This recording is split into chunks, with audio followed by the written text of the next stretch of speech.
Wieczorem zjadł jeszcze zupę, mówi ona. Wiem, znam, słyszałem. 2 godziny temu oglądał wiadomości, a teraz skóra już mu stygnie, rogówki zaczynają mętnieć, żuchwa sztywnieje.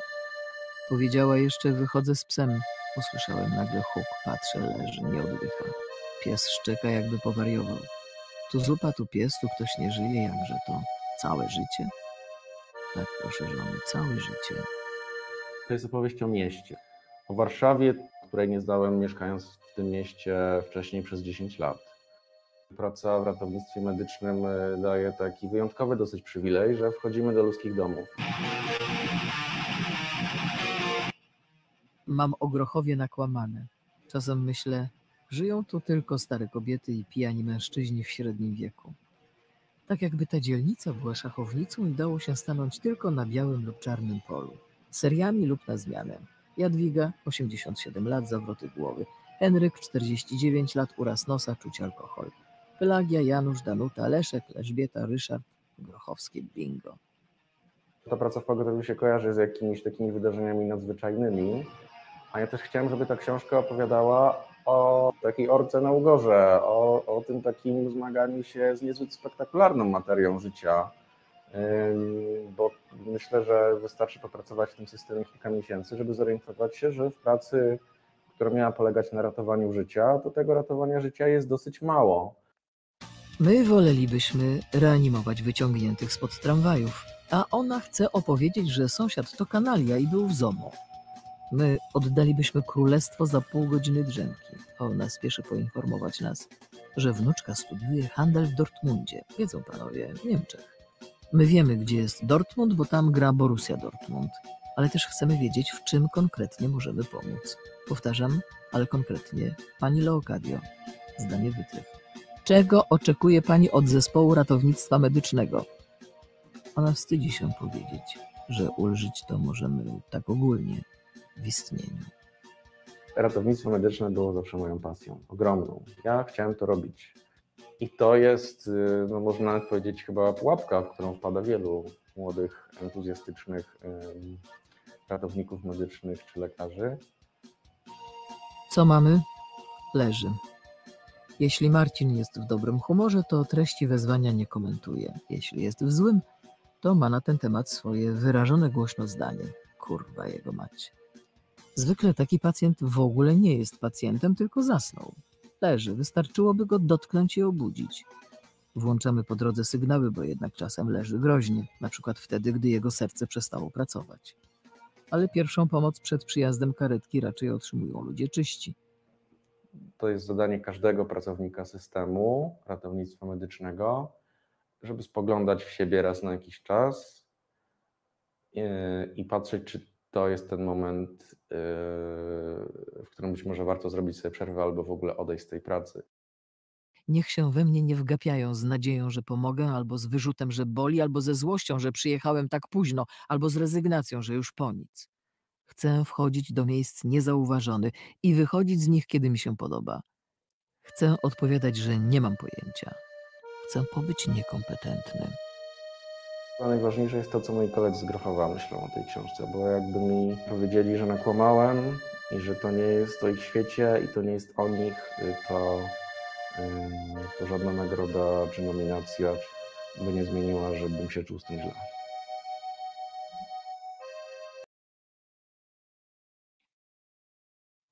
Dobry wieczór Państwu.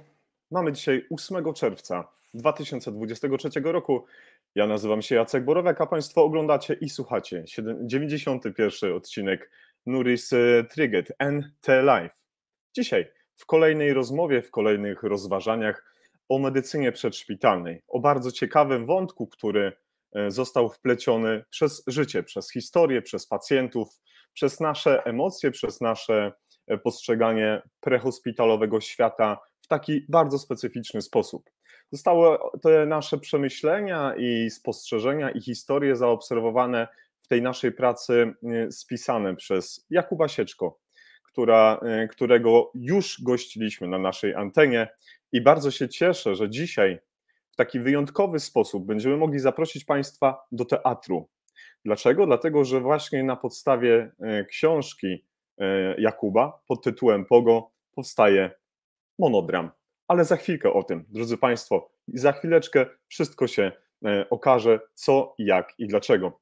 Jak zwykle, drodzy Państwo, uprzejmie dziękuję za to, że jesteście z nami. Dziękuję za to, że wspieracie nas, dziękuję, że klikacie, dodajecie nas do swoich ulubionych profili na Facebooku, na Instagramie, w Spotify i oczywiście na kanale YouTube, gdzie również można nas dzisiaj oglądać. Napiszcie w komentarzu, skąd nas dzisiaj oglądacie, skąd nas dzisiaj słuchacie, dodając hashtag NTLive, żeby nakarmić tego smoka facebookowego. On uwielbia ten algorytm matematyczny. Bardzo dziękuję wszystkim naszym partnerom, wszystkim naszym współorganizatorom, którzy wspierają nas od wielu, wielu odcinków i dzisiaj nie jest inaczej. Wsparli nas ratownik na Wyspach Paweł Bednarenko, paramedyk Polan Ratownictwo Krzysztof Kotliński, jest z nami cała ekipa ratunkowej w Roztoce, za co jestem bardzo wdzięczny, Lukas Felczer, czyli Marcin Wojcieszak, jest z nami Polskie Towarzystwo Pielęgniarstwa Ratunkowego i Marek Maślanka ze swoim fantastycznym zespołem. Prehospital Blog Tomasz Janus, uprzejmie Tobie Tomek dziękuję, szczególnie za jeden komentarz. Myślę, że nie będzie wielkim faux pas, jeżeli dodam go również w trakcie naszej dzisiejszej rozmowy. Ratownictwo medyczne łączy nas wspólna pasja. Jakub Nele to również to miejsce, gdzie możecie się Państwo o nas dowiedzieć i usłyszeć. Dzisiaj z nami bardzo wyjątkowi goście z Teatru Polonia. Pozdrawiam wszystkich,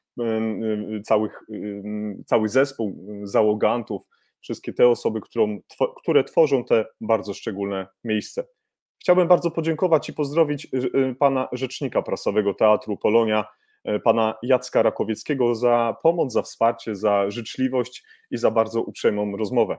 Dziękuję panie Jacku, mam nadzieję, że do szybkiego zobaczenia. Drodzy Państwo, dzisiaj odcinek bardzo wyjątkowy, bo nagle okazało się, że nasza praca, nasz świat, nasze emocje i nasze postrzeganie prehospitalu zostało, nie wiem czy zauważone, ale na pewno wzięte na warsztat taki teatralny. Dzisiaj Państwa i naszym gościnią jest pani Kinga Dębska, która jest absolwentką reżyserii filmowej praskiej uczelni filmowej, a wcześniej również japonistyki na Uniwersytecie Warszawskim. Na swoim koncie pani Kinga ma kilkanaście filmów dokumentalnych, kilkadziesiąt odcinków seriali telewizyjnych i 6 filmów fabularnych. Za swój debiut fabularny Hel otrzymała pani Kinga nagrodę za najlepszy scenariusz na festiwalu Młodzi i Film w Koszalinie. Natomiast Moje córki, Krowy i jej drugi film fabularny przyniósł sukces artystyczny i frekwencyjny.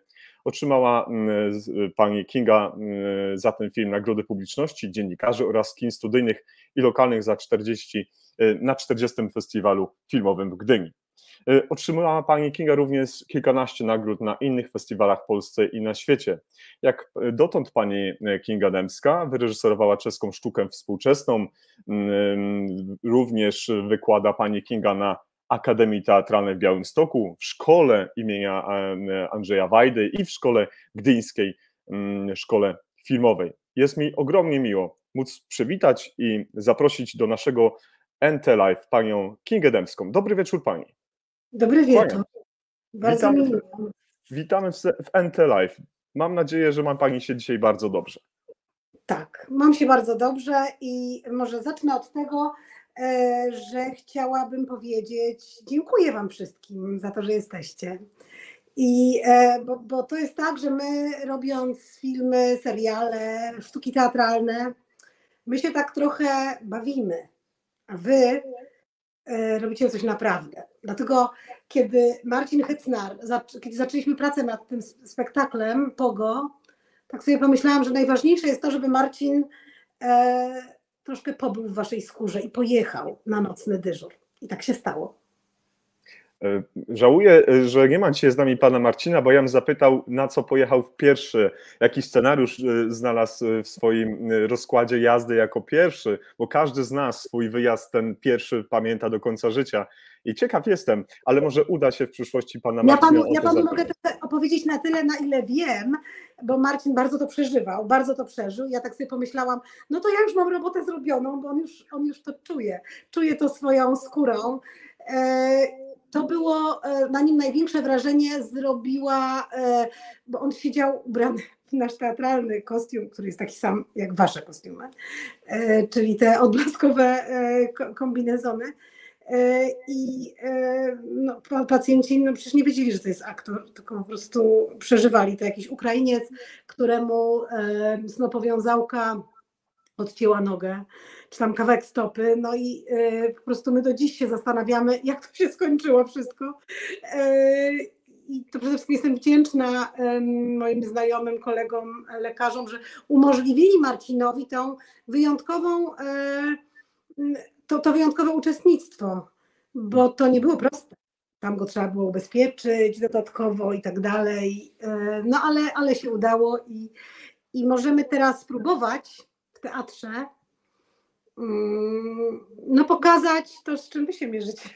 Mam nadzieję, że was nie zawiedziemy, tak jak Kuba powiedział, że mam nadzieję, że to będzie zaakceptowane przede wszystkim przez wasze środowisko. Kuba zaznaczył oczywiście Grochów, to miejsce, z którego zaczynał tę swoją przygodę prehospitalu tak zwanym, o którym dzisiaj będziemy rozmawiać, ale myślę, że dotyczy się to wszystkich medyków w całym kraju. I pozwoli Pani Kingo, że pozdrowię wszystkie osoby, które są dzisiaj z nami, ale są też na dyżurze. Wiem, że Jakub właśnie na dyżurze jest. Nie mógł do nas osobiście dołączyć, ale obiecał, że odsłucha dzisiejsze spotkanie i z pewnością w komentarzach po zakończeniu dzisiejszego odcinka na pewno się z nami przywita i pozdrowi, a może nawet napisze, jak mu się podobała rozmowa z Panią Kingą. Mam nadzieję, że tak się stanie. Pani Kingo, ja próbowałem to wziąć tak naprawdę bardzo mocno sobie do serca i próbowałem się tego nauczyć. Wiem, że Pani jest po japonistyce. Proszę, niech Pani przeczyta, co jest napisane na ekranie, bo ja z tą wymową japońskiego to chyba niekoniecznie. Kinga-san ente life yo koso, czyli Kinga, zapraszamy do ente life. Tak, no może niekoniecznie ten Google Translator zrobił dokładnie to, co chcieliśmy, ale ja się bardzo cieszę, że mimo wszystko jakiś akcent japoński padł, ale powinien też paść czeski, bo wiem, że Pani czeskim językiem również włada. No ale bez przesady, to nie o mnie tutaj, ja mogę powiedzieć o spektaklu. No tak, no mówię paroma językami, ale no to po prostu jest narzędzie tylko. Pytanie, co ja mówię tymi językami? Panie Kingo, pojawiają się na ekranie osoby, które w tym momencie pozdrawiają nas, pozdrawiają Panią. To są nasi stali widzowie, stali słuchacze, ale też pojawiają się kolejne nowe osoby. Są to medycy frontalni, są to medycy ze szpitalnych oddziałów ratunkowych, są to medycy, którzy pracują w takich miejscach jak LPR, czyli Lotnicze Pogody Ratunkowe, ale są to też medycy, którzy prowadzą portale, prowadzą blogi, takim właśnie jest Paramedic Poland, ratownictwo Krzysztof Kotliński. Krzysztof to jest jedna z osób, która nas wspiera i gdzie można dowiedzieć się bardzo wiele ciekawych rzeczy, bardzo merytorycznych, ale dzisiaj również na tym portalu pojawiła się informacja, że pani Kinga Dębska będzie gościnią naszą, tak więc bardzo serdecznie za to dziękuję i mam nadzieję, że... Terminatywów to może być gościem, ja jakoś tak... Dobrze, to ja mam z tym zawsze ogromny kłopot, ale wolę grzecznie zapytać, bo czasami można się zdziwić, żeby tam ktoś nie pomachał. Można się nadziać. No. Można się nadziać, faktycznie. Drodzy Państwo, pani tutaj Kinga przywołała mnie do porządku, że to nie o pani Kindze, ale o Pogo dzisiaj mamy rozmawiać, bo Pogo na deskach teatru Polonia przedpremierowo, dzisiaj przedterminowo chciałem powiedzieć, byliśmy niedawno na porodzie, więc pewnie dlatego przedpremierowo. Tak, ale to jest chleb poprzedni, pani Kingo, naprawdę. Dzisiaj... To powiem panu i państwu wszystkim, że to dla was jest chlebem powszednim, dla mnie jest niesamowite. Naprawdę. Pani Kingo, koniecznie proszę kiedyś załatwić te sprawy papierowe.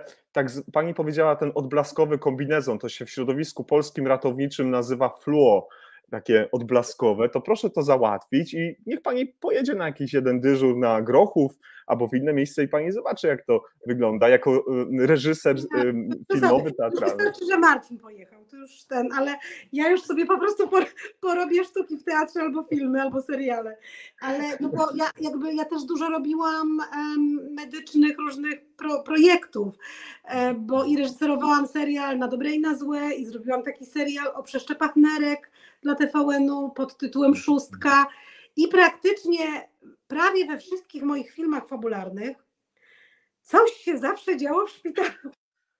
Gdzieś mam nawet swojego stałego konsultanta, który konsultuje. Pozdrawiamy. Pani Kingo, to ja Pani bardzo serdecznie polecam odcinek z Panią doktor Aleksandrą Woderską-Jasińską, z którą rozmawialiśmy o programach przeszczepów transplantacyjnych, szczególnie nerek. Myślę, że ten odcinek Panią bardzo zaciekawi, bo Pani doktor Aleksandra jest cudowna, jeśli chodzi o swoje sprawy zawodowe, ale uwielbia o tym mówić, opowiadać. Myślę, że znalazłybyście Panie coś ciekawego, jeśli chodzi o jakieś wątki medyczne. Nie, ja powiem, bo to jest tak, bo ja nie jestem jakby lekarzem, ja to tylko do pewnego momentu rozumiem, potem już wy rozumiecie więcej. Ja się staram emocje przekazać i to, co na pewno było dla mnie, kurczę, to była chyba jedna z najważniejszych rzeczy, która się tak zrozumiałam, że moja praca ma sens. To było wtedy, kiedy mój kolega z klasy, profesor Wojciech Lisik, teraz szef Akademii Medycznej w Warszawie, bardzo mi pomógł w tym, żeby tam dotrzeć do prawdziwych transplantologów i tak dalej, kręcić to w Krakowie na prawdziwych oddziałach. Ale on był taki sceptyczny, mówi, Boże, tam ta telewizja, ja mam prawdziwą pracę, u mnie po prostu są przeszczepy i tak dalej. No i tak trochę generalnie z przymrużeniem oka to traktował. Ale kiedy był wyemitowany ten serial, Szóstka w TVN-ie, można go zobaczyć wciąż na playerze, zadzwonił do mnie i mówi, Kinga, ludzie się zgłaszają, po prostu dużo ludzi się zgłasza i chcą dawać nerki. I mówi, kurde, ja cię nie doceniałem, że to jednak, czyli ta siła mediów jest duża i to można po prostu tą świadomość poszerzyć, można coś zmienić, troszeczkę chociaż. Pani Kingo, ja jestem po dużej debacie, dużej konferencji tutejszego norweskiego stowarzyszenia, które zajmuje się donacją organów, szerzeniem tej świadomości, przekazywania już swojej woli za życia, żebyśmy w przyszłości, kiedy nie daj Boże trzeba będzie opuścić szybciej niż później nasz ten ziemski świat, żeby potwierdzać ten fakt, nosząc takie gadżety albo pisać, a przede wszystkim rozmawiać z bliskimi o tym, że się zgadzamy na to. Więc ja muszę Pani podziękować również za to, że takie tematy Pani poruszała i mam nadzieję, tak coś czuję pod moją ratowniczą skórą, że chyba jeszcze nie jedną medyczną rzecz Pani zrealizuje.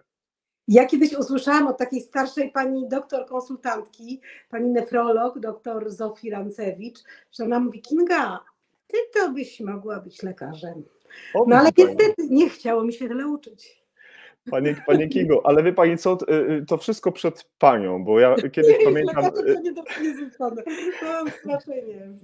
Ale mamy nadzieję, że Pani talent artystyczny, reżyserski będziemy mogli wykorzystywać dla naszego medycznego środowiska również z dużym powodzeniem.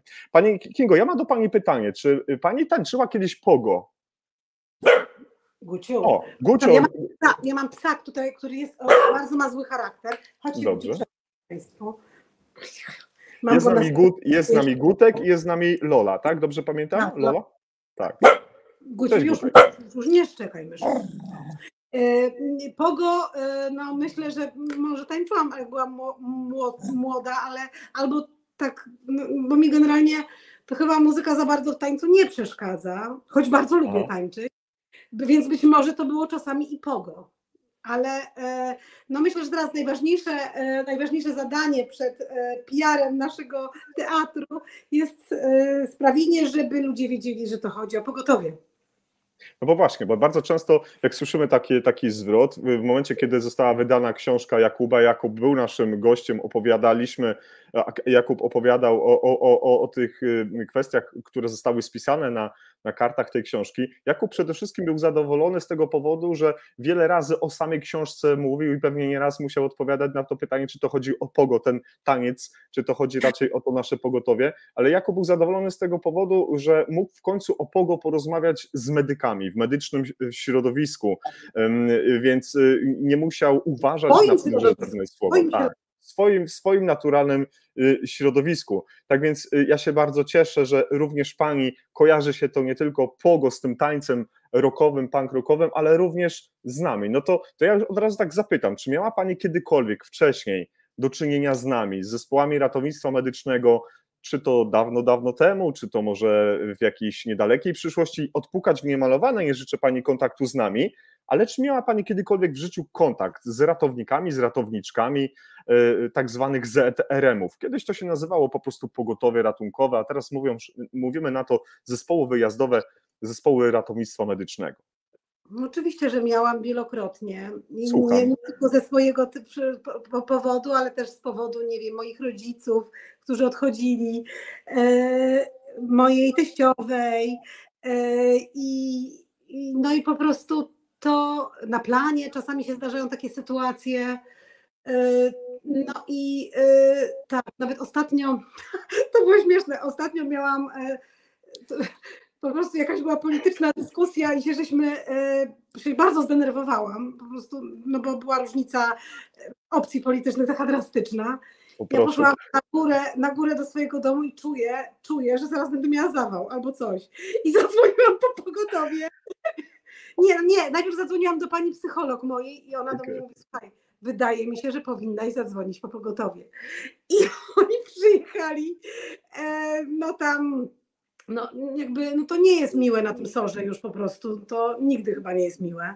Ale zabrano panią do SOR-u, czy obsłużono panią na miejscu? Zabrano panią do SOR-u, tak?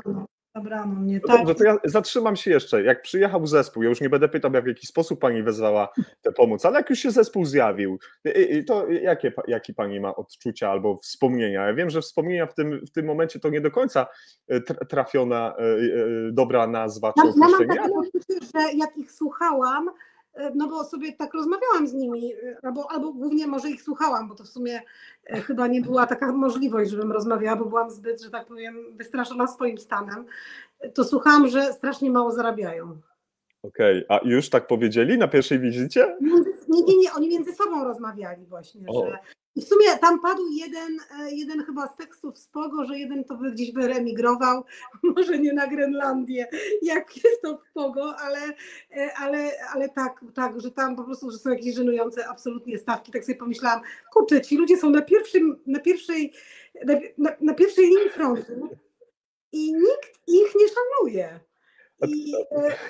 To jest jakby taki, po prostu do ludzi przyjeżdżają na zasadzie jakiś pies ich gryzie, coś tam i tak, także to była ostatni mój kontakt bezpośredni z ratownikami, a potem trafiłam na książkę Jakuba Sieczki i ja już wcześniej bo ja mam wielu znajomych lekarzy i pamiętam taką moją starszą panią doktor, która mówiła, że zawsze staje na baczność, kiedy słyszy dźwięk karetki. No to od kiedy zaczęłam robić Pogo, to ja też. No.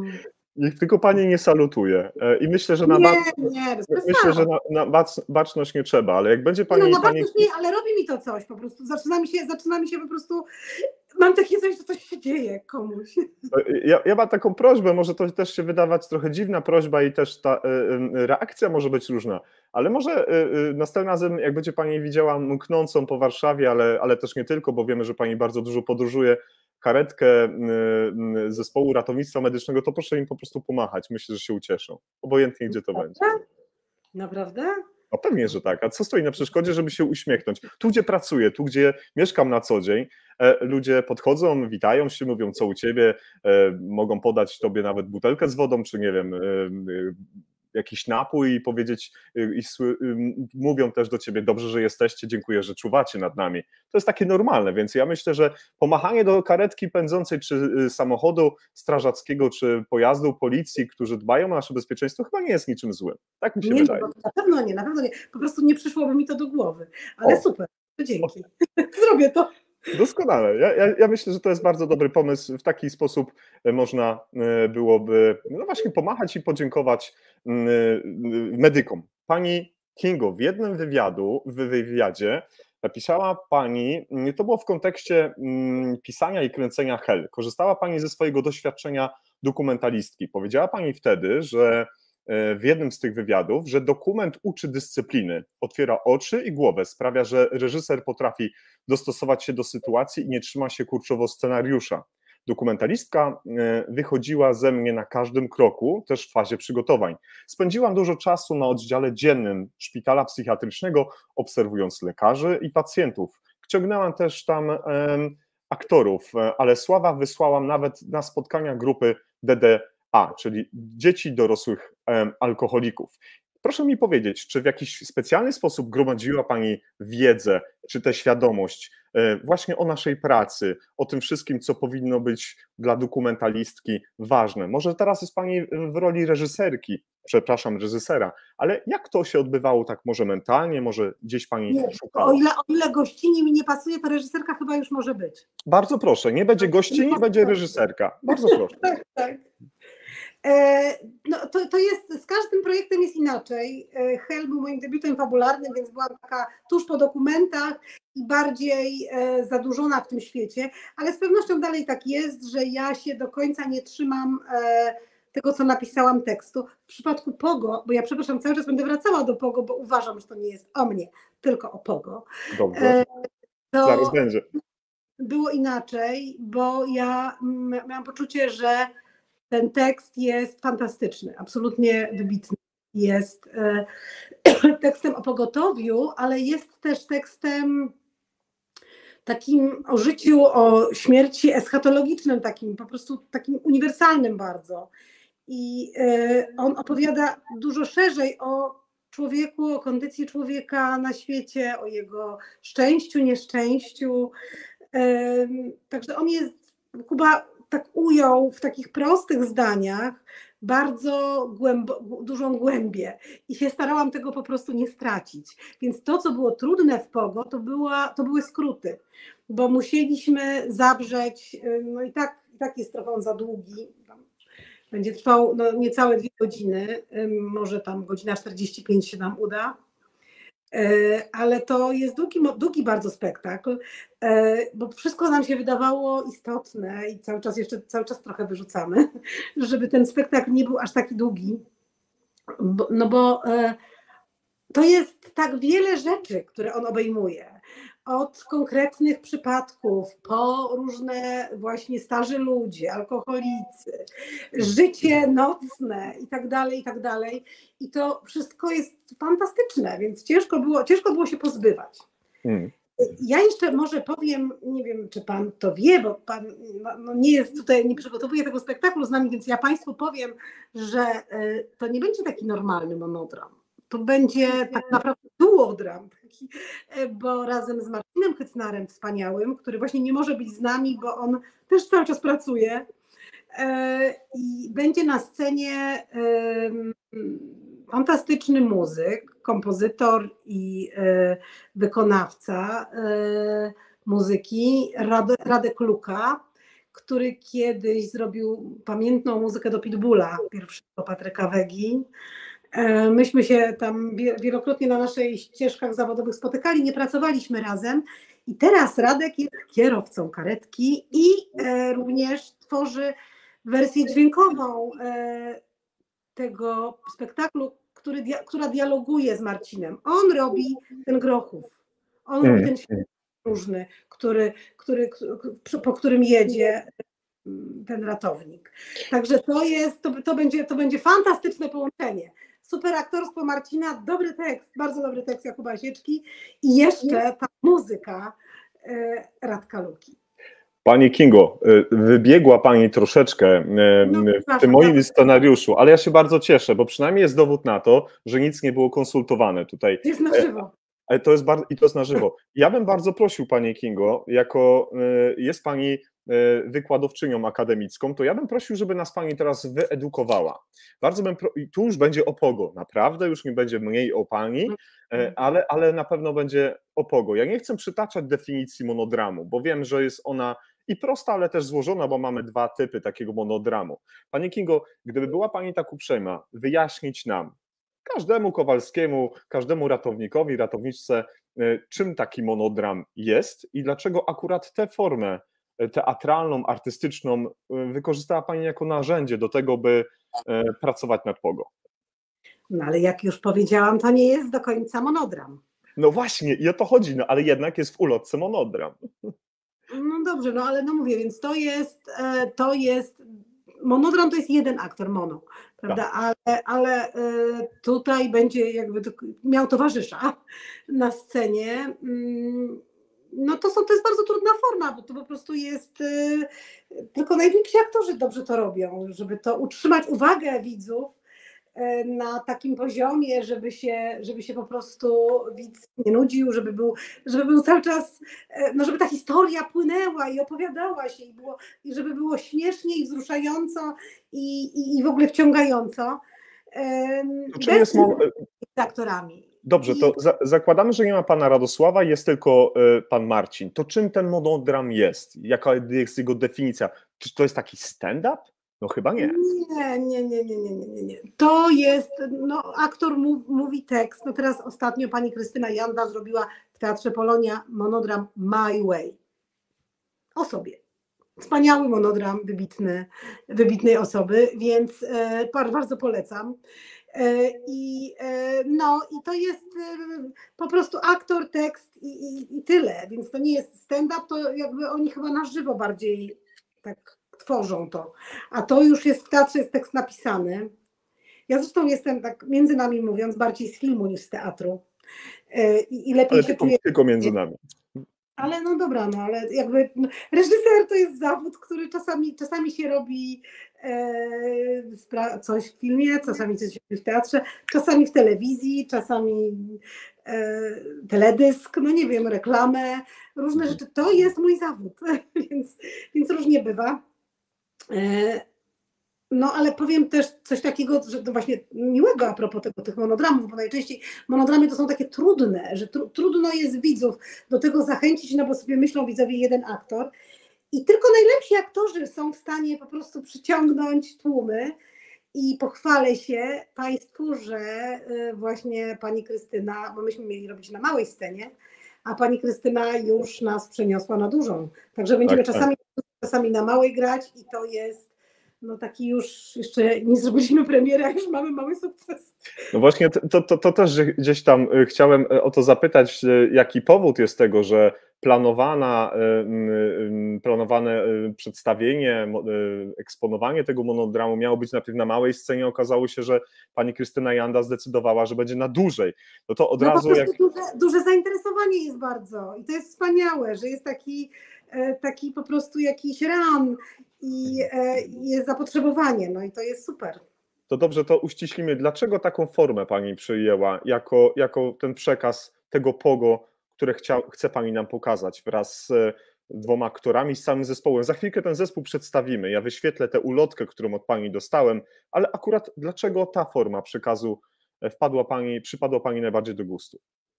W sensie, dlaczego teatr, a nie film? Akurat dlaczego POGO pani wybrała jako doprawie monodramu, bo pani powiedziała, że tam jednak będzie... No dobrze, to ja powiem od początku, jak to było. To było tak. Robiłam sobie jakiś projekt filmowy i kupiłam książkę, weszłam sobie do księgarni, kupiłam książkę właśnie POGO i zaczęłam ją czytać w przerwie i po prostu czytałam ją na głos, pamiętam ekipie i tak... Bardzo mnie ona poruszyła, naprawdę bardzo mnie ona poruszyła i tak sobie pomyślałam, że to jest wspaniały tekst, że chciałabym coś z tym tekstem zrobić no i tak sobie trochę chodziłam z tym, nic nie robiąc, bo to jest, no, żeby coś zrobić w teatrze, no to musi być dużo już jakichś inicjatyw, no trzeba coś podjąć jakąś, prawda, jakąś inicjatywę. No i ja, przepraszam, chciałam się tutaj podłączyć do internetu, ale to może za chwilę. W sensie, żebym mogła, to teraz nie, żeby mnie ludzie obserwowali, żeby mogli się moi znajomi z Instagrama, z Facebooka dołączać, to nie mam lubić, tylko mam... Udostępnić na swój profil, tam pani prywatny i tam z pewnością wszystkie osoby, które śledzą pani profil, tak. I w aktualnościach może to pani udostępnić, gdzie ma pani tylko. Zapraszam na POGO. A to ja teraz jeszcze dokończę, że przypomnę tylko, drodzy Państwo, że Jakub Sieczko te swoje POGO wydał z wydawnictwem Dowody. Ja się bardzo cieszę, że Dowody na istnienie. Dowody na istnienie, tak właśnie chciałem dokończyć, a szczególnie w tym momencie bardzo też wielkie pozdrowienia dla pani Ani Sańczuk. Aniu, mam nadzieję, że dzisiaj się słyszymy, że jesteś z nami. Jeśli tak, to fantastycznie, przepięknie. Ja Anię zapraszałem osobiście do tego, żeby dzisiaj z nami była, więc jeżeli jesteś, to napisz w komentarzu, a pani Kingo dalej kontynuowała, co z tym Pogo wyszło. Przepraszam, bo ja właśnie powinnam to była zrobić wcześniej, ale moja, że tak powiem, biegłość facebookowa nie jest jakaś wybitna. Ale okej, więc wracając do tego, jak to się stało, że ja zrobiłam, że robimy ten monogram i że mamy za tydzień premierę. Więc to przeczytałam, to była zeszła wiosna, bardzo niedawno.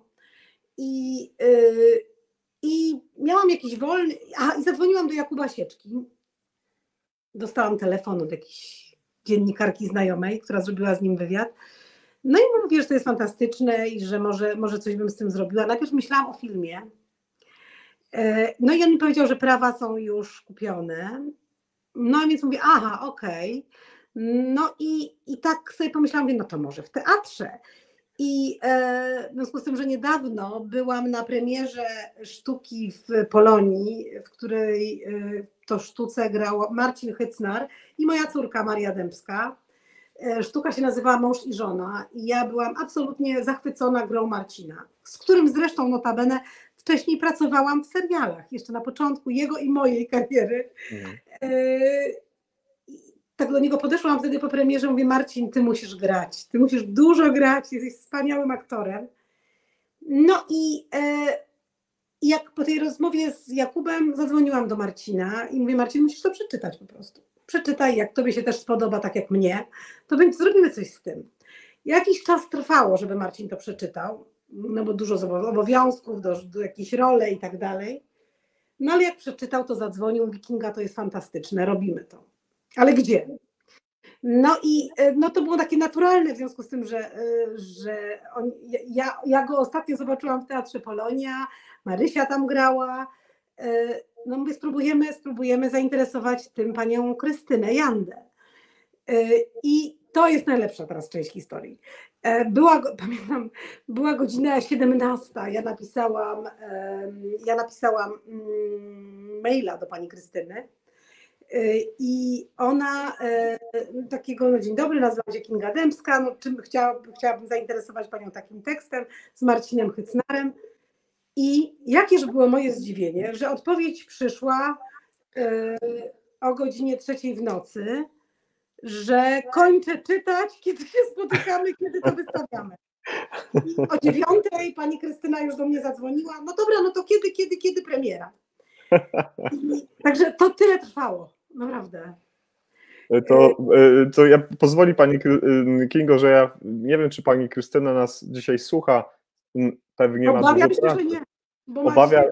Ale może kiedyś. Pani Krystyno, jako medyk taki frontowy w imieniu wszystkich moich kolegów i koleżanek i w imieniu Jakuba, bardzo dziękujemy, że pani tak szybko tę książkę przeczytała i bardzo dziękujemy, że tak szybko ta decyzja padła i jakby też dowodem na to, że pani dużo pewnie robi w ciągu swojej doby, jest pora, o której pani odpisała na tego maila pani Kindze. Dziękujemy bardzo. Pani Krystyna zawsze mówi, że to jest jej obowiązek, żeby coś takiego zrobić jako dyrektor teatru. To jest po prostu fantastyczne, że ona po prostu jest, że ona ma ten teatr i że ona może robić coś, co chce i co uważa za słuszne i potrzebne. Bo ja też uważałam, że po prostu to jest potrzebne. Szczególnie teraz po pandemii, kiedy wszyscy mieliśmy taki intensywny kontakt z wami. Może zbyt intensywny czasami. A wyście mieli jeszcze dodatkowe ubranka. Poza tymi, jak mówicie na te odblaskowe kostiumy? Fluo. Poza tymi fluo, jeszcze mieliście dodatkowe, takie białe. Tak, tu były takie ale pani Kingo, też należy powiedzieć, że nadal cały czas w szpitalach, w oddziałach ratunkowych, w szpitalach są pacjenci, którzy nadal mają różne problemy. To nie jest tylko SARS-CoV-2, są jakieś inne, gdzie personel medyczny wykonuje swoją pracę w pełnym zabezpieczeniu. Tak więc to było z nami zawsze, może nie z taką wielką siłą, bo nie chciałbym tego porównywać, ale medycy jednak wykonują tę pracę, szczególnie w takich zakaźnych szpitalach. Tak, więc jakby to jest fantastyczne, że jakby to teraz możemy zrobić i też jest fantastyczne, że Jakub skończył pisać tą książkę jeszcze kiedy Wuhan było jednym ze zwykłych chińskich miast. Tak. I wielomilionowych chińskich miast, jak pisze w książce, bo mogliśmy sobie o tym porozmawiać nie w sytuacji zaognienia pewnego, tylko w sytuacji normalności. I właśnie wtedy dzięki temu możemy mieć taką refleksję szerszą, nie tylko na temat takiej COVID-u właśnie, ale w ogóle o waszej pracy, bo tak to byśmy się skupili na tym, na epidemii, na pandemii. Pan mnie spytał, dlaczego monodram, bo mi się wydaje, że... Nie uzyskałem odpowiedzi na to pytanie. Ja zaraz odpowiem, tak. Wydawało mi się, że to jest tekst stworzony pod monodram, bo on jest opowieścią jednego ratownika. O swoim życiu, lekarza, ratownika, o swoim życiu, o swojej pracy i o powodach, dlaczego już nim nie jest. I no to po prostu wydaje mi się, że to jest lepsze nawet niż na film. Taki monodram, bo po prostu ja bardziej mogę zrozumieć duszę tego człowieka. W życiu żadna forma filmowa, telewizyjna nie wytrzymałaby tylu słów. Po prostu to się opowiada obrazami, a tutaj bohaterem numer 1 jest tekst Jakuba Sieczki. Należy przypomnieć, drodzy Państwo, że książka Jakuba, sam autor, Jakub, zakwalifikował się do finału bardzo ważnego plebiscytu literackiego i tutaj należy powiedzieć i pogratulować Jakubowi ogromnego sukcesu, że znalazł się pośród kilku osób, które w tym plebiscycie imienia Ryszarda Kapuścińskiego za rok 2023 trzeci rok się znalazł. Właśnie książka Jakuba pod tytułem Pogo pośród pozostałych osób miała tam swoje miejsce. Tak więc, drogi Jakubie, ja już Tobie gratulowałem, ale powiem teraz jeszcze wielki szacun za Twoją książkę, za to, że opisałeś to w taki sposób i gratuluję Tobie dużego sukcesu literackiego. Bardzo się cieszymy. Tak, ja też gratuluję. To jest ogromny sukces. Finał nagrody imienia Ryszarda Kapuścińskiego to jest wielka rzecz. I już nieważne, kto wygrał, po prostu znaleźć się w finale to jest bardzo dużo. Więc myślę, że Kuba po prostu ma ogromny talent literacki. Pani Kingo, życzyła Pani sobie, żebyśmy mówili jak najwięcej o Pogo i teraz też będzie, ale teraz bardzo bym prosił, żeby Pani mogła przedstawić wszystkich absolutnie, którzy biorą udział w przygotowaniach do premiery, która będzie już w przyszłym tygodniu i później oczywiście te osoby będą realizowały ten spektakl. Ja posłużę się tą ulotką, ona się teraz wyświetla. Z pewnością wszystkich Pani zna na pamięć, ale bardzo bym prosił, żeby Pani wymieniła cały swój zespół, z którym Pani pracuje. No więc tak, producentką spektaklu jest Magdalena Kłosińska, scenografem Wojciech Żogała, muzykę, jak już powiedziałam, tworzy Radosław Luka, reżyserią światła zajmie się fantastyczna Katarzyna Łuszczyk, kostiumy zrobi Małgorzata Domańska, zagra Marcin Hycnar i Radosław Luka właśnie, a dźwięk zrealizuje Tatiana Czabańska-Lanaja. To są chyba wszyscy, których miałam wymienić. No a poza tym to jest cała ekipa techniczna tego teatru, wspaniali ludzie i też bufetu, obsługa. Ten teatr to są ludzie, którzy kochają teatr, kochają artystów i to jest takie bardzo przyjazne miejsce, gdzie nie ma tych takich, co zazwyczaj są w takich teatrach stacjonarnych, takie koterie jakieś, takie niefajne jakieś relacje. Tu jest super, tu jest naprawdę fantastycznie być. Właśnie chciałem się Pani zapytać, Pani Kingo, co każdy z nas też powinien wiedzieć o Teatrze Polonia, ale już właśnie Pani to zrobiła. Ja nie wiem, ja myślę, że przechwyciła Pani mój scenariusz, nie wiem, jakim sposobem Pani to dzisiaj zrobiła, ale no, dziękuję, że Pani już powiedziała coś o teatrze i chyba powiedziała Pani najpiękniej, jak tylko można było. Ja nigdy w Teatrze Polonia nie miałem przyjemności być. Może się tak okazać, że kiedyś będę, zobaczymy, ale bardzo za to dziękuję, bo też bardzo wiele słyszałem dobrego o tym miejscu, nie tylko dlatego, kto im zarządza, jaka znana, rozpoznawalna osoba pani Krystyny Jandy, ale też fantastyczni ludzie, goście, którzy przychodzą, którzy oglądają pracę artystów i też trzymam Tak, ale kciuki. ja przepraszam, jeszcze może dodam a propos właśnie pani Krystyny Jandy, bo po prostu to jest, jak chciałabym przede wszystkim się niezwykle nisko jej ukłonić, bo to jest taka artystka, która nie jest zazdrosna, która zaprasza do swojego teatru różnych innych twórców i ona jakby chce stworzyć tą przestrzeń do rozwoju, do tworzenia fajnych rzeczy i nie myśli tylko o sobie, tylko właśnie myśli o tych swoich widzach, ale też myśli o artystach, o aktorach. Mnie niezwykle wzrusza to, jak ona zaprasza do tego, żeby pograli choć troszeczkę starych aktorów. I naprawdę takie po prostu stare aktorki z tymi balkonikami, które tylko wchodzą na tą scenę na chwilkę, a dla nich to jest cały świat po prostu, dla którego oni żyją, więc ja za takie rzeczy to po prostu kocham ją nad życie. To bardzo dziękujemy za podzielenie się takim osobistym spostrzeżeniem. Dołączamy się do takich pięknych słów. Pozdrawiamy Panią Krystynę raz jeszcze. Wszystkie te osoby, wszyscy Państwo, którzy jesteście dzisiaj z nami, którzy mielibyście ochotę zobaczyć, co ciekawego oprócz POGO się dzieje na deskach Teatru Polonia w Warszawie. Zapraszam, wkleiłem właśnie linki w komentarzach, tam można poczytać i o POGO, i o zespole, i o tym wszystkim, co będzie się działo w przyszłym tygodniu. A, jeszcze o jednej osobie zapomniałam. No właśnie. Plakat, bo jak Wam się podoba plakat w ogóle? Właśnie chcę go pokazać w tym momencie i próbuję wstrzelić się w wątek rozmowy, ale widzę, że ona jest bardzo barwna. Niech Pan go pokazuje, a ja będę mówiła, bo jeszcze dodatkowo, bo to jest właśnie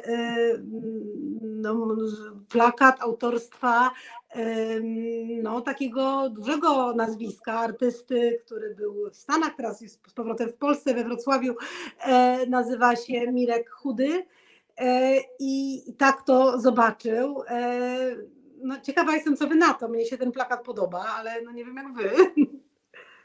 Ja myślę, że środowisko medyczne z pewnością zauważy pewne rozpoznawalne kolory, tak więc już ta czerwień i to serce to na pewno tak. Nie jestem fachowcem, nie jestem profesjonalistą, nie zajmuję się grafiką plakatową szczególnie, a już filmową czy teatralną. Mi ten plakat podoba się bardzo. Napiszcie, drodzy Państwo, w komentarzach, jesteście z nami, czy ten plakat przypadł Wam do gustu. To te komentarze pojawią się za chwilkę na ekranie i Pani Kinga będzie mogła je przeczytać. Doskonale? To fajnie. Super. Pani Kingo, jak już mamy omówione ten trochę więcej niż monodram, już wiemy, co to takiego jest, już wiemy, dlaczego zostało to wybrane, już wiemy, dlaczego w ogóle Pani wpadła na taki fantastyczny pomysł, żeby na ten warsztat teatralny to POGO Jakubowe przygarnąć. Już wiemy, jak to się stało, kiedy Pani Krystyna Janda zdecydowała się, że tak, otwieramy przestrzeń najpierw małej sceny, okazuje się teraz dużej. No to jak zespół zaczął się przygotowywać do tej szczególnej premiery, bo to o tym medycznych aspektach Pani ma doświadczeń sporo. Zapewne artyści również już nie jeden wątek medyczny w swoim życiu przerabiali, ten prywatny i ten zawodowy, ale czy w jakiś sposób szczególny zespół przygotowywał się i nadal się przygotowuje do POGO właśnie z punktu widzenia tej medycznej nuty tej książki? No tak, więc zacznę właśnie od medycznych, a skończę na emocjonalnych przygotowaniach.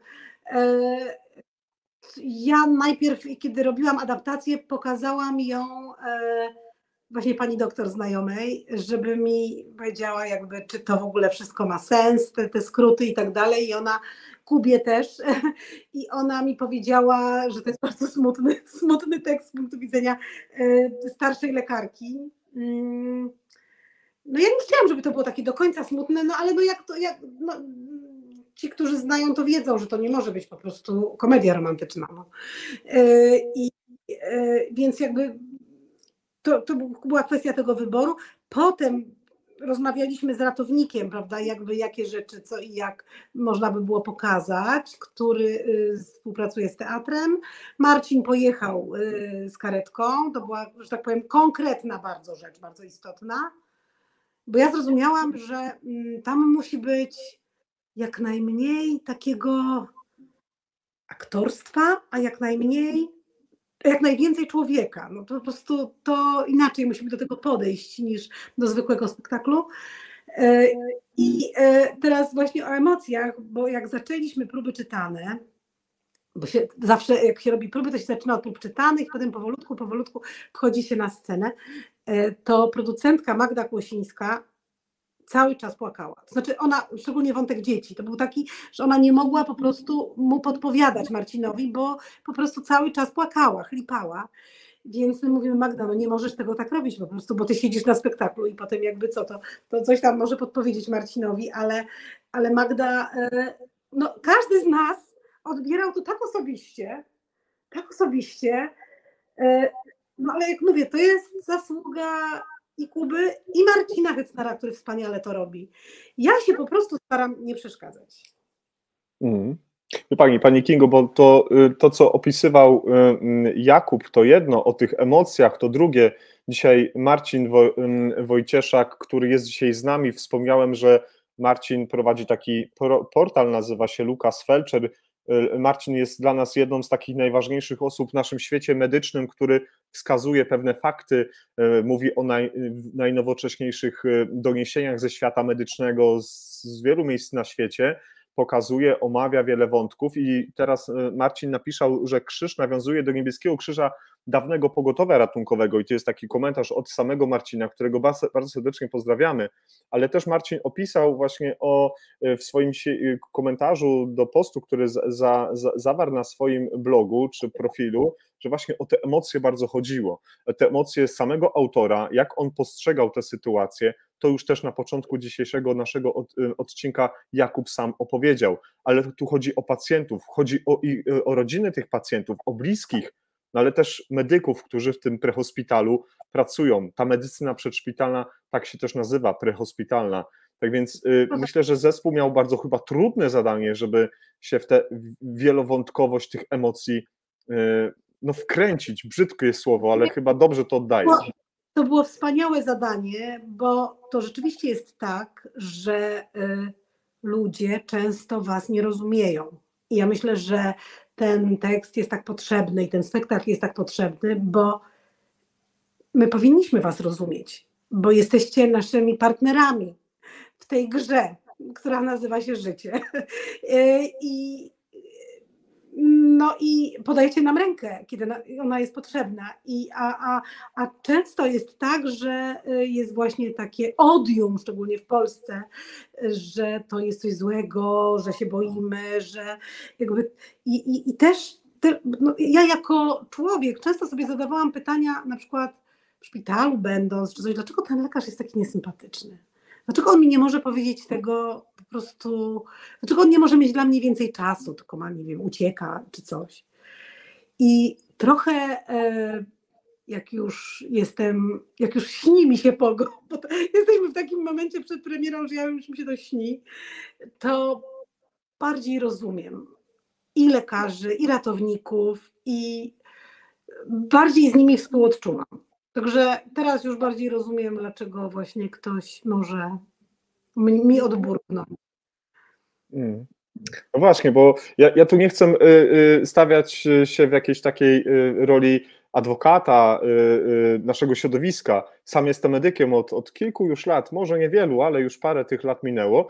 Właśnie ja się bardzo cieszę, że pani mówi o tych kwestiach, że zastanowić się, co ten medyk myśli. Dlaczego jest taki powód, co się takiego stało, że on w tym momencie może nie do końca jest tak bardzo empatyczny. Ja rozumiem, że on ma po prostu 13, nie wiem, wyjazd tej nocy albo po prostu i tak dalej, i część z nich była bezsensowna, a część nie i tak dalej. Jak ja to wszystko zaczynam, ten spektakl, mam nadzieję, uczłowieczy was, to znaczy spowoduje, że będziecie się cieszyć jeszcze większym szacunkiem, na który zasługujecie i zrozumieniem i też może właśnie mniej tych pań Leokadii będzie do was dzwoniło, żeby sobie tak pogadać, a więcej ludzi, którzy naprawdę tego potrzebują. Tak. Ja mam do pani Kingo chciałbym się z panią czymś podzielić. Mam nadzieję, że Tomasz Janus, i psycholog, i ratownik medyczny, latający w śmigle, jak pani sobie czasami chodzi po Warszawie i przyleci eurokopter z LPR-u, to jest szansa, że akurat Tomasz z kapitanem i z lekarzem, takim lekarzem LPR-u też jest Jakub, jak wiemy, na przykład nad pani głową przeleciał, więc też można pomachać do LPR-u. Ale dzisiaj Tomasz Janus napisał taką prywatną do mnie wiadomość. Ja podziękowałem, że jest z nami od długiego czasu, bo on udostępnia te nasze ciekawe scenariusze o kolejnych audycjach w NT Live i napisał właśnie taki komentarz Tomasz, że niewiarygodne jest to, że książka o prehospitalu znalazła się na deskach teatru.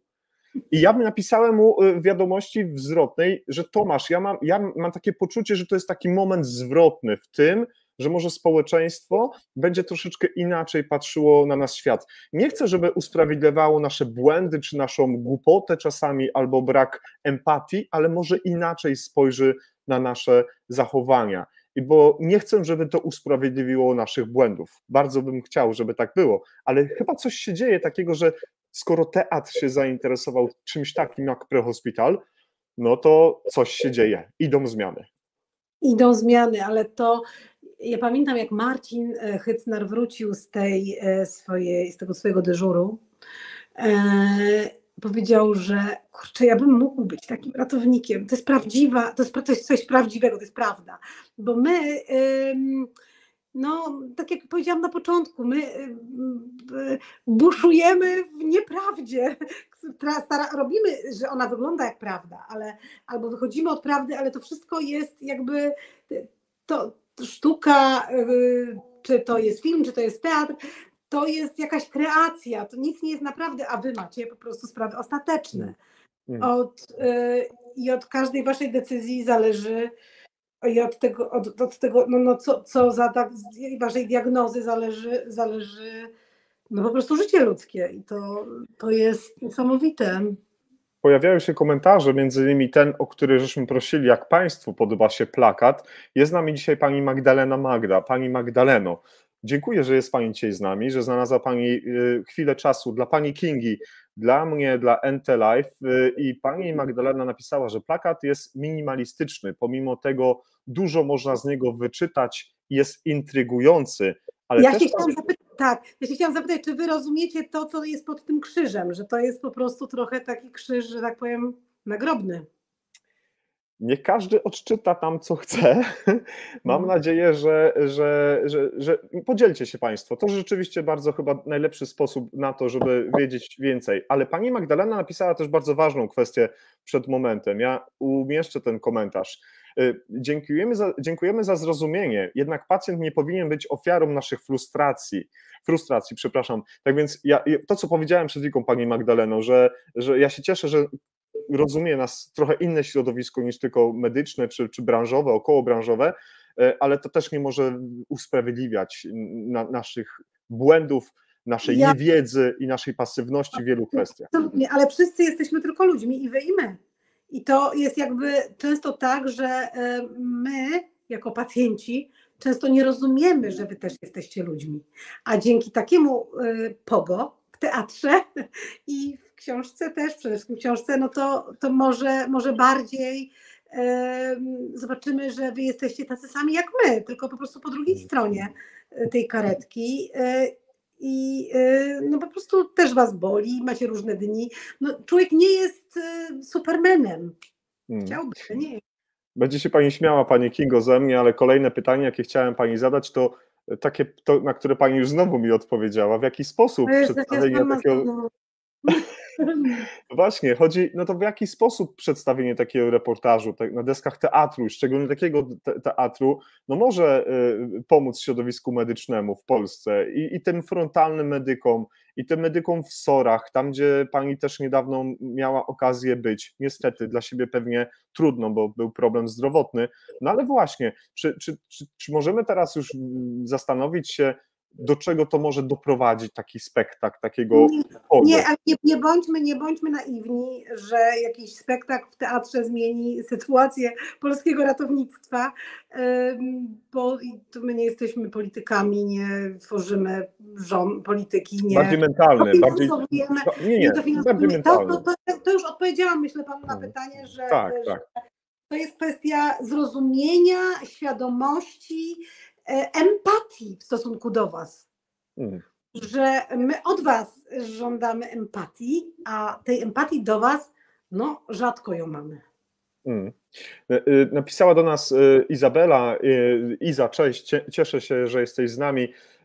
Iza napisała, że w książce zostały opisane wjazdy na Grochowie, więc nie mogę się doczekać, bo również tam z Kubą Iza pracowała i ja wiem, że Iza będzie na spektaklu chyba 16, podobnie jak na spektaklu będzie pani Jolka. Do zobaczenia 16 czerwca na spektaklu w Teatrze Polonia. Dajcie znać, drodzy Państwo, w tak zwanych komentarzach, kto wybiera się jeszcze do teatru, kto będzie może na premierze, kto będzie na 16, 17. Bardzo bym się chciał tutaj dowiedzieć.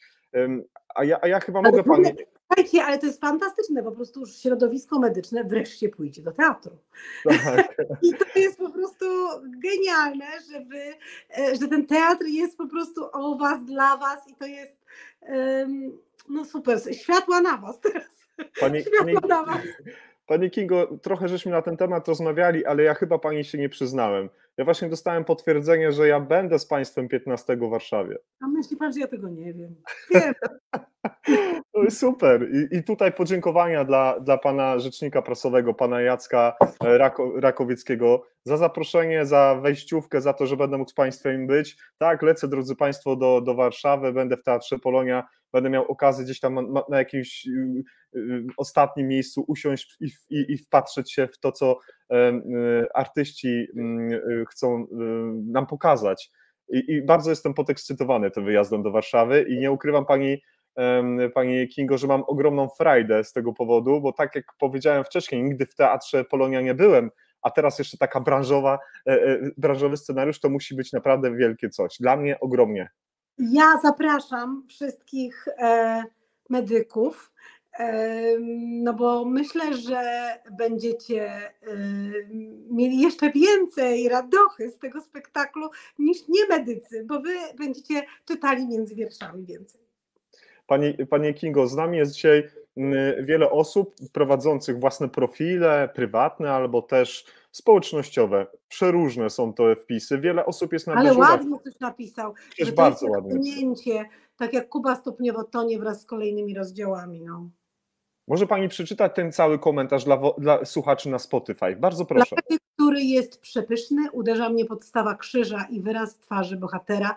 Dla mnie to jest tonięcie, tak jak Kuba stopniowo tonie wraz z kolejnymi rozdziałami. Piękne.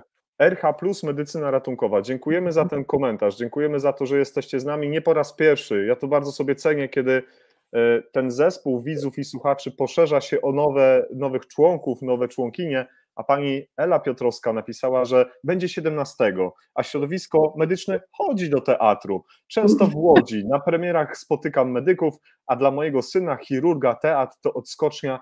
Oczywiście, ja wiem, że wychodzicie, ale to jest coś takiego, że ja zauważyłam, że jest bardzo takie poruszenie duże w środowiskach medycznych, czyli że no po prostu wy jesteście bohaterami, no więc to na to chętniej pójdziecie może, albo też pójdziecie. Więc to nie jest tak, że ja tutaj oceniam medyków, że to są ludzie, którzy nie chodzą do teatru i w ogóle nie, ale że na przykład więcej ich pójdzie.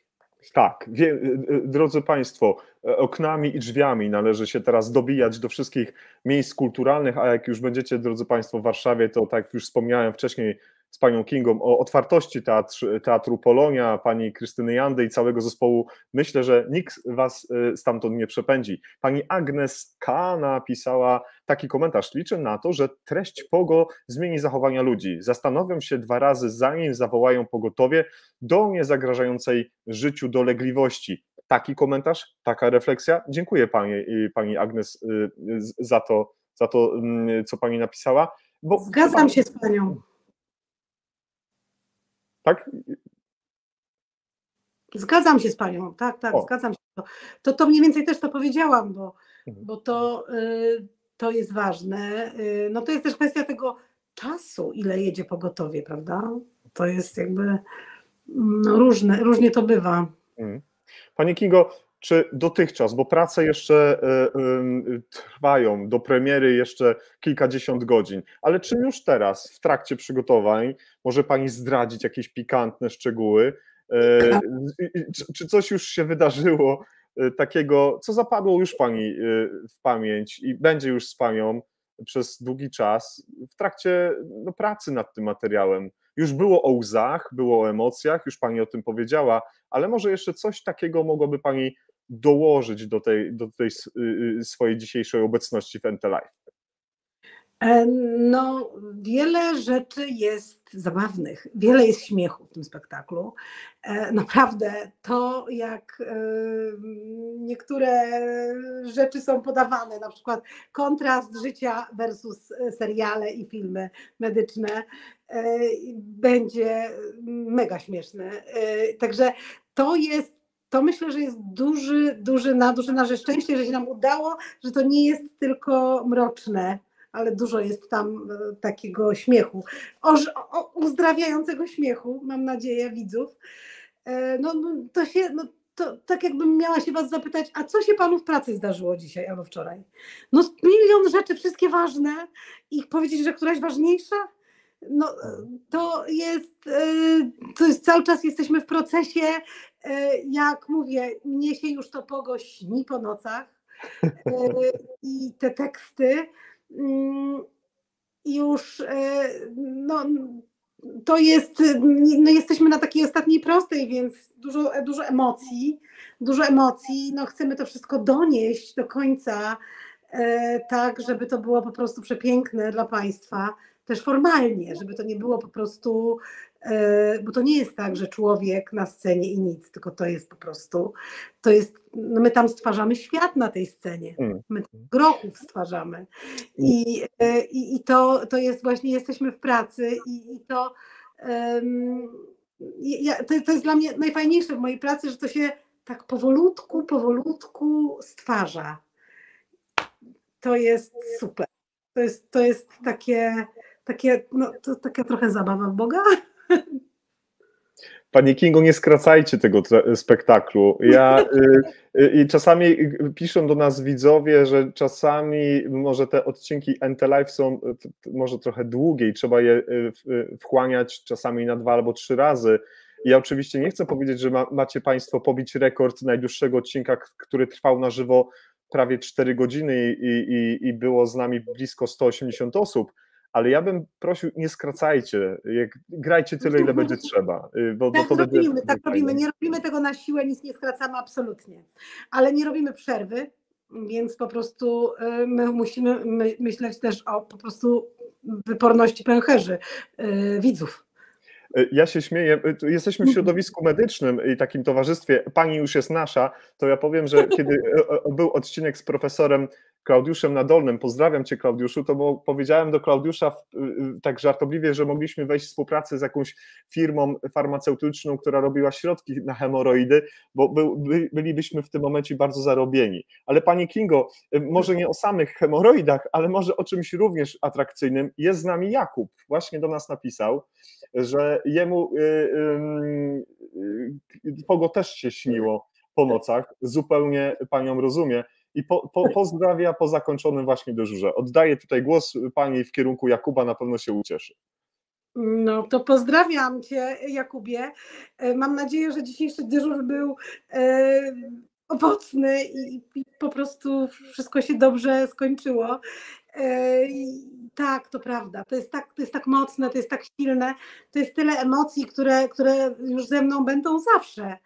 I te obrazy, które twoja książka w nas wszystkich wywołuje, po prostu odbiją się. No to jest wielka rzecz, to jest wielka rzecz. No. Ale ja w ogóle nie lubię dużych słów, więc jakby sorry, ja tak w ogóle jak się spotkam, to do ucha może coś powiem, ale tak przy całym świecie to w ogóle nie. Ale to widzi pani, znowu wychodzi na to, że jest to naturalne. Ja dlatego uwielbiam live. Nie lubię czegoś nagrywać, bo potem coś chciałbym wyciąć, skrócić. Od razu, jak człowiek z siebie wyrzuci, to jest to naturalne.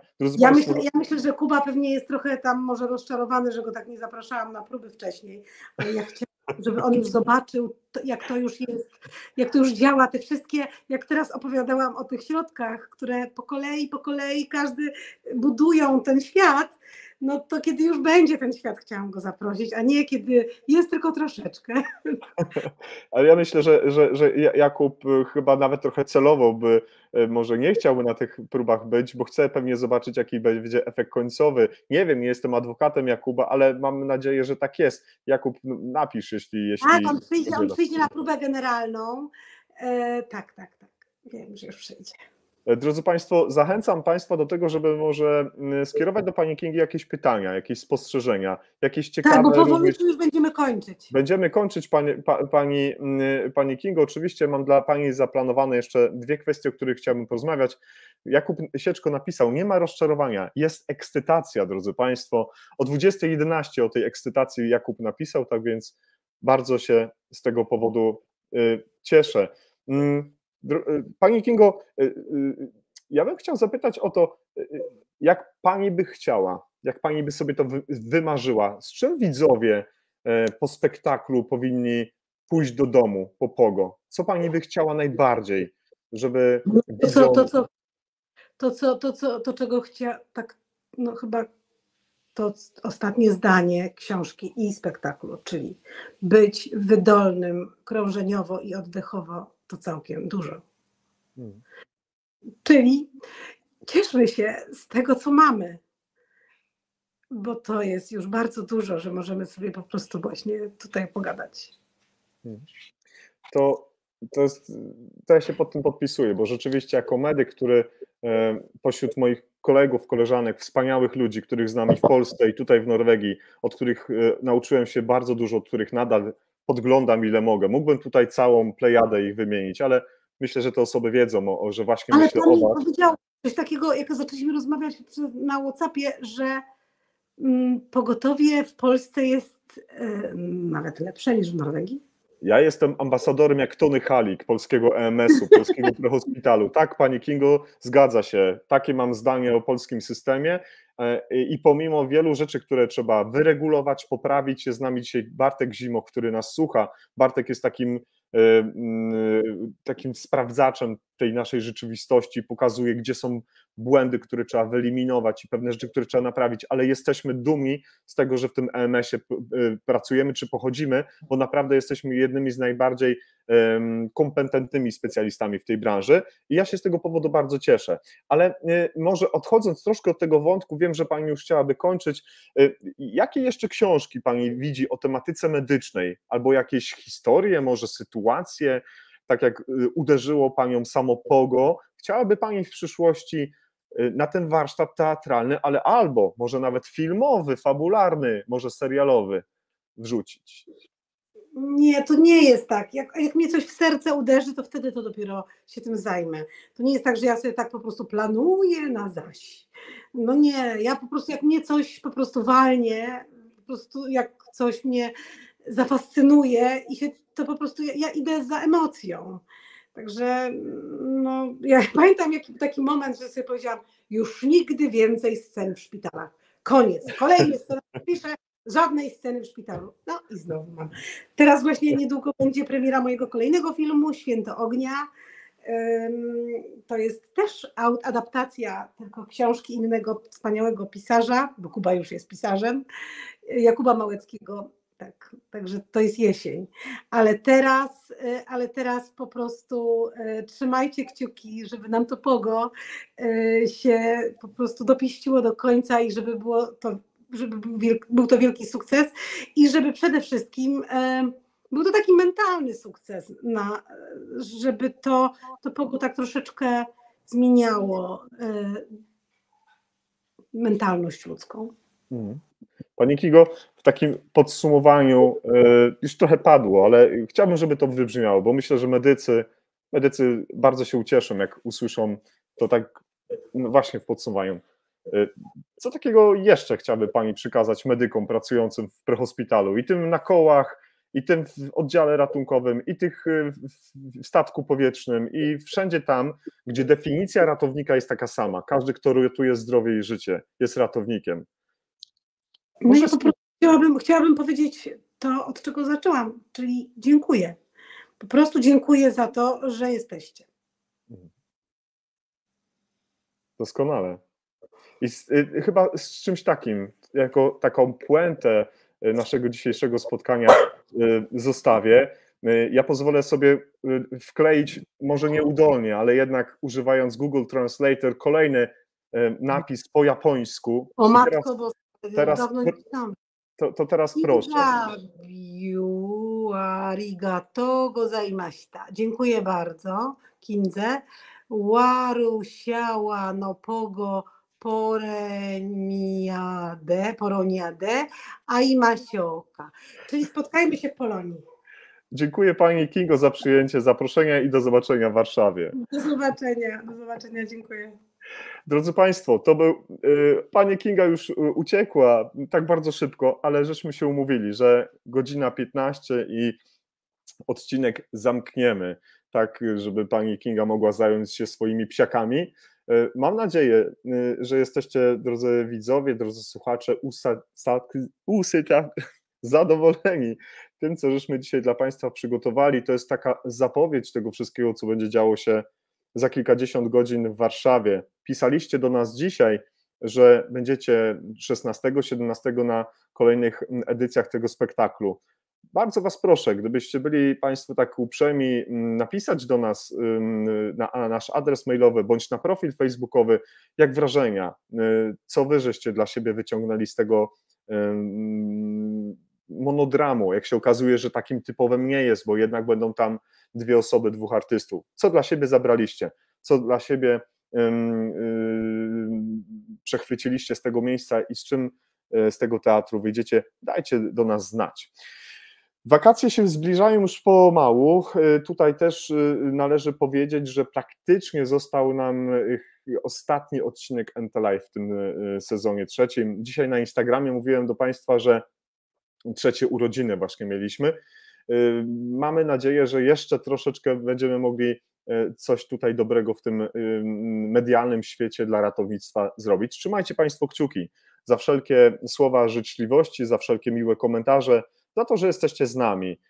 Bardzo chciałbym Wam podziękować. 3 lata minęły bardzo szybko i kiedy na początku ten profil powstawał, ten projekt, mówiliśmy o bezpieczeństwie wielolądkowym, zapraszaliśmy fantastycznych fachowców, którzy mieli powiedzieć o swojej definicji bezpieczeństwa, żeby nam, medykom, pracowało się łatwiej, pracowało się lepiej, bo rozumieliśmy fachowców, specjalistów z różnych branż, z różnych dziedzin w zupełnie inny sposób. Na pewnym etapie Ente-Live przybrało rzeczywiście taką wersję rozmów o medycynie przedszpitalnej. Tutaj ukłony dla doktora Tomasza Derkowskiego, z którym taką niepisaną umowę żeśmy podpisali, że będziemy tę definicję medycyny przedszpitalnej o niej opowiadać. Parę dni temu pojawiło się logo Ente-Live. Tutaj dziękuję Kamysz, Koszulki Ratownicze za ten projekt, za to wsparcie. I tak to się właśnie, widzicie Państwo, dzieje. Już ponad 90 odcinków za nami. Mam nadzieję, że będziecie z nami częściej, że będziecie z nami regularnie. Bardzo się cieszę, że piszecie do nas w komentarzach, udostępniacie nasze wydarzenia. Jest to bardzo miłe. Więc nie pozostało mi nic więcej, jak tylko zakończyć dzisiejsze spotkanie. Kłaniam się wszystkim bardzo nisko. Już niebawem pojawią się informacje o ostatnim odcinku Ente-Live przed przerwą wakacyjną. Jacek Borowiak, NT. Do zobaczenia i do usłyszenia. Pozdrawiam bardzo serdecznie.